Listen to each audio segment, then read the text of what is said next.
In today's Leeds news, Jenkins completes permanent exit, former White could join Manchester United, Leeds versus Chelsea details, and Clinton Morrison on Crescencio Summerville's future.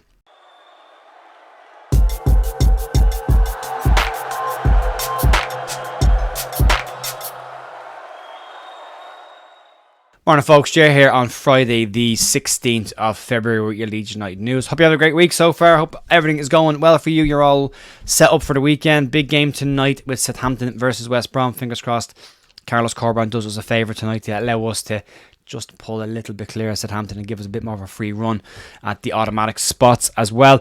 Big game tomorrow then for Leeds as well to see if we can again keep pushing in the right direction, get past Plymouth and then Leicester next week, which will be a massive game for Leeds. As I said before, I don't think we're chasing top spot. I think we're very much chasing the second spot. Morrison from Leicester has been speaking actually about Leeds United and basically says that he believes the gap between the sides is minimal at best now. On the head-to-head record, Leeds won in their place. However, if you look at Leicester's form this season, they've been in phenomenal form this season and 12 points clear of Leeds United with 14 games to go. It does seem unlikely that anybody will catch them, but the gap between the other teams is really, really small. And from a head-to-head perspective, it's not been very big between Leicester and them either. Leicester have done a better job of navigating the teams at the lower half of the table, where early in the season Leeds struggled with that one. So that's where the gap comes from. But Leeds definitely the form side and number one in the form guide coming into the second half of the season now. And a really good spot to push on. Fingers crossed we can do that. Some injury concerns. There is the Daniel Farke press conference today. Won't be covering that. I'll let Joe and the other lads cover that kind of stuff, so you can go check them out if you want to. We did do a match preview last night. I did a solo run on my own last night, so you can check that out. About 30 minutes long, 30 minutes long. Just give you some detail and some stats on the game that will take place tomorrow. Right, moving on. Let's start and talk about today's Leeds news, and let's talk about Jack Jenkins, the forgotten man of the Leeds United under-21 side, another Leeds United under-21 player who has finalised his move away from the club.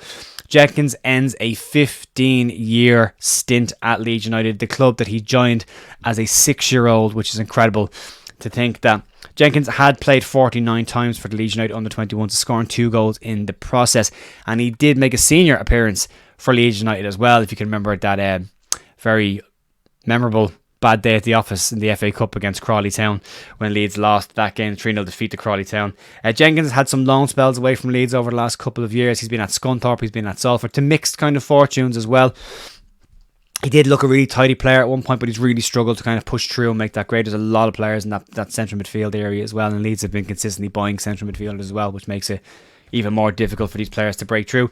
He's currently on loan at Halifax, and that is the place where he will make his home moving forward. Jenkins has completed a permanent deal now to Halifax, with his contract at Leeds expiring at the end of the season. Jenkins himself has said that he has mixed emotions about leaving Leeds, a club that he spent so long at, and you can absolutely understand that. It has been his home for most of his adult life. And he's now basically saying, but the Halifax is a good place and it's the right time for him to move on. He called out the Halifax model with their youth players as a major reason why he is deciding to move to that club as well and stay there. And as always with the under-21 players and the young players that move on from Leeds United, wish them the best of luck in their careers. And maybe we see them follow the same pathway of the likes of Niall Huggins and Liam Kitching as well, who have both come back into the Championship with Sunderland and Coventry respectively, and doing fantastic. About Liam Kitching's just having a cracking season, centre back for Coventry. He really is one to watch, Liam Kitching. Yeah, let's move on.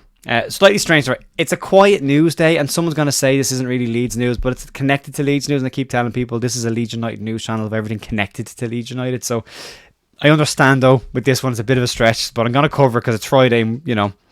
Got to get something out. Former Leeds United winger Jason Wilcox is possibly on the move to Manchester United and could move into the club. Jason Wilcox played over 100 times for Leeds United, more known for the Champions League era of Leeds United. Put some England caps as well while he was at Leeds United. Played for Blackburn Rovers, won a title at Blackburn Rovers as well. And he's currently been a sporting director at Southampton. So this is kind of a double blow. A blow for Leeds morally, but a blow for Southampton physically. It is now, according to Athletic, been reported that Manchester United are looking at bringing Jason Wilcox in a sporting director role, who will work under current Newcastle Director of Football, Dan Ashworth. It's saying that they are trying to put together a team off the park that will allow Jason Wilcox to report into Ashworth and build what they're trying to do off the park. So it's a shame to see a player with such a history and connection to Leeds United move to Manchester United, but it's a bigger blow for Southampton, who have had a director of football for the last year or so, and he was at Manchester City in an academy role as well. So he had good pedigree off the park, Jason Wilcox. You've seen former Leeds players like Andrew Hughes, who's in a coaching role now and doing very, very well there as well, and now Jason Wilcox moving into a back office role with Manchester United as well. It's you'd like to see those players involved with Leeds, but Leeds doing their own thing. Leeds going their own direction and very much doing their own thing. Some details now around the Leeds United and Chelsea FA Cup game. The ticket details for Leeds versus Chelsea in the FA Cup have now been revealed. The tie will take place on Wednesday, the 28th of February, with a 7:30 kickoff. However, there will be a reduction in volume for this tie due to security concerns. LeedsUnited.com have shared details that following consultation with the relevant authorities, due to this fixture being deemed a high risk, Chelsea FC have concluded it necessary to reduce the number of tickets available to both home and away sections. Tickets are on sale today for Super Away season ticket holders. Monday the 19th will be for anyone who has attended over 6 away games. Tuesday the 20th will have season ticket holders availability for this game as well. And then Wednesday the 21st are for members on a first come, first served basis. All details are on LeedsUnited.com for that game if you want to check it out. Putting that match at 7:30 p.m. in the evening. You've kind of made your own security concerns with that one, really, to be fair. It's the same with putting Leeds United and Sheffield Wednesday on a Friday night as well. You really are walking yourself into a path here. Daniel Farke has already spoken about the lack of common sense with the Football League around some of the fixtures and the way they put them together as well. And this one should have been a 12:30 kickoff on a Saturday if you wanted to avoid security concerns. You put it at 7:30 on a Friday night. It's kind of on you, really, But at the same time, as Luke from Ours No Better said today on Twitter, it's a couple of people that spoil it for everybody and really do spoil it for everybody. If people can just go to football and watch football and support their team without having to get involved in violence, then this wouldn't happen in the first place, But football's football.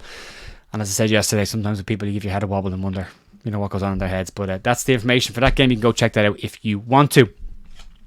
Moving on, the final and the main story today, Clinton Morrison has been speaking about Crescencio Summerville, and he's not the only one as well, about potential moves away from Leeds United. He's a hot topic.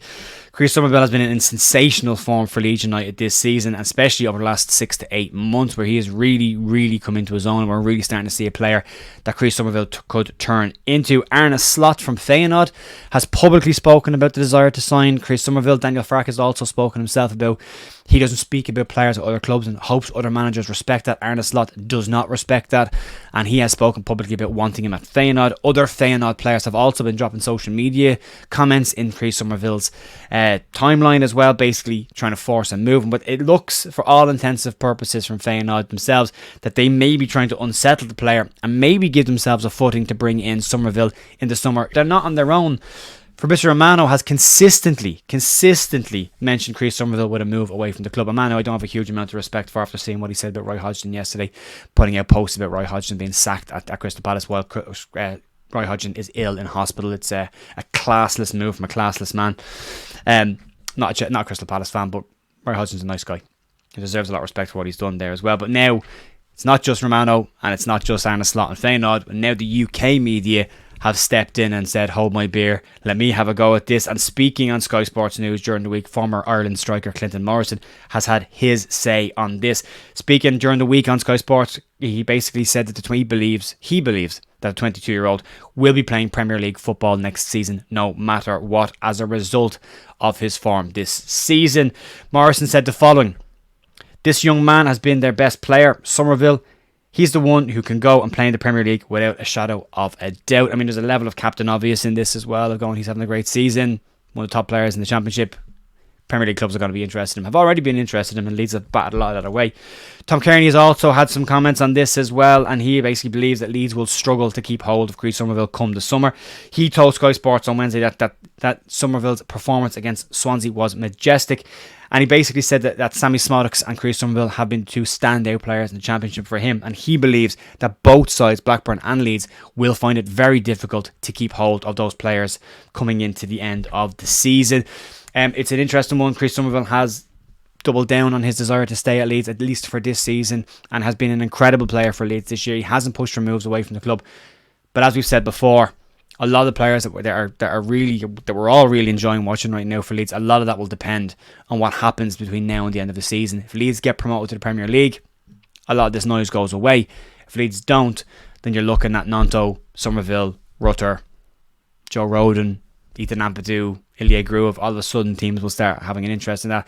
The parachute payment stuff will go down to 45% revenue. So Leeds have been clearing house behind the scenes, making a lot of the loan moves permanent, which might give Leeds a footing next season to go, actually, do you know what, we've managed to bring a lot of money in and clear a lot of dead weight. And on that, we might not have to sell any players next season should we not go up, but let's hope it doesn't come to that. Let's hope Leeds just do the business, get out of this division, and then next season we can see what the 49ers plan is for what is apparently a major overhaul of the squad in the summer, and a big push to push Leeds away from the bottom half of the Premier League into that mid-table spots to make Leeds a more secure Premier League side than they were the last time that we were there. But time will tell. We've got to get out of this division first. We're going to have to wait and see. Folks, that's going to be it for me today. If you want to check out the match preview from last night, it is down below as well. If you want to subscribe to the channel, there's a little button down there you can click as well. I will be back on Monday with more Leeds news.